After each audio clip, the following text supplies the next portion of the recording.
కాకినాడ జిల్లా శంకవరంలో doctor BR Ambedkar విగ్రహానికి చెప్పుల దండ వేసి అవమానపరిచిన దోషులను త్వరగా పట్టుకుని కఠినంగా శిక్షించాలని పిఠాపురం అగ్రహారం దళిత సంఘ నాయకులు వజ్రపు బాబీ, అందుగుల సత్యబాబు ప్రభుత్వాన్ని డిమాండ్ చేశారు. పిఠాపురం పట్టణం అగ్రహారం వద్ద దళిత సంఘ నాయకులు, కార్యకర్తలు కొవ్వొత్తులు వెలిగించి అంబేద్కర్ విగ్రహం వరకు ర్యాలీ చేపట్టారు. అంబేద్కర్ విగ్రహానికి పూలమాలలు వేసి నివాళులర్పించారు. ఈ సందర్భంగా వజ్రపు బాబీ, అందుగుల సత్యబాబు మీడియాతో మాట్లాడారు. మా దళితుల మనోభావాన్ని చాలా దెబ్బతీసే విధంగా ఆ రోజున జరిగిన సంఘటన ఇప్పటికీ మర్చిపోలేకపోతున్నాం. నిన్న జరిగిన విషయంలో ఎస్పీ గారు వచ్చి 24 గంటల్లో దోషుల్ని మేము శిక్షిస్తాము, వాళ్ళని అరెస్ట్ చేస్తామని చెప్పేసి మాట ఇచ్చారు. అలాగే ప్రతి గ్రామంలో ఉన్న అంబేద్కర్ విగ్రహానికి అక్కడ ఉన్న కమిటీ వారందరూ కూడా ముఖ్యంగా సీసీ కెమెరాలు ఏర్పాటు చేయాలని ఈ సమావేశంగా తెలియపరుస్తున్నాను. అదేవిధంగా దళితులందరూ కూడా ఏకదాటిపై ముందుకు వెళ్ళాలని, అలాగే శంకవరం గ్రామానికి ఈ రోజున మా పిఠాపురం అగ్రహారం తరపు నుండి వారికి మద్దతు తెలియజేస్తున్నాం. తప్పకుండా దోషులను శిక్షించే వరకు మా ఉద్యమం చేపడతాము.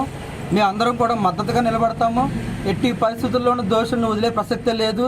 మీకు నిజంగా దమ్ముంటే రాత్రులు 3 గంటలకి బళ్ళు వేసుకుని తిరగడం కాదు, పగల మేము అందరం కూర్చుంటాం. మీకు ఏమాత్రం దమ్ముంటే కనుక ఆ రోజు మా ఎదురుకుంటా వచ్చి వేసి దమ్ము చూపించండి. అప్పుడు మేమేటో చూపిస్తాం, మా సత్తా ఏంటో చూపిస్తాం, మా దళితులు ఏంటన్న సంగతి మేము తెలియపరుస్తాం. మా ఎదురుగుంటా చేయలేని పనులు దొంగచాటుగా రాత్రులు బళ్ళు వేసుకుని కనబడకుండా చేసే కార్యక్రమాలు చేయొద్దని అందరి ముఖంగా తెలియజేస్తున్నాం. అలాగే ఈ పిఠాపురం నియోజకవర్గంలో ఉన్నటువంటి డిప్యూటీ సీఎం గారికి దృష్టికి తీసుకెళ్లాలని, అలాగే మన హోమ్ మినిస్టర్ గారి మేడం గారికి కూడా మేము రిక్వెస్ట్ చేస్తున్నాం. వెంటనే దోషులను శిక్షించాలని సభముఖంగా తెలియజేసుకుంటున్నాం. మొత్తం మీద కూడా అంబేద్కర్ జయంతి ఉత్సవాలు జరుగుతున్నప్పటికీ మన శంకవరం గ్రామంలో అంబేద్కర్ స్టాట్యూకి చెప్పులు దండ వేయటం చాలా దారుణమైన ఇస్తూ మా దళితుల మనోభావం దెబ్బతీస్తూ ఇతరులు చేసిన పని తప్పుపడుతున్నాం. అలాగే దోషులు ఎంతవరకు సరే కఠినంగా శిక్షించాలని గవర్నమెంట్ను కోరుతున్నాం, అలాగే రాష్ట్ర ప్రభుత్వాన్ని కోరుతున్నాం.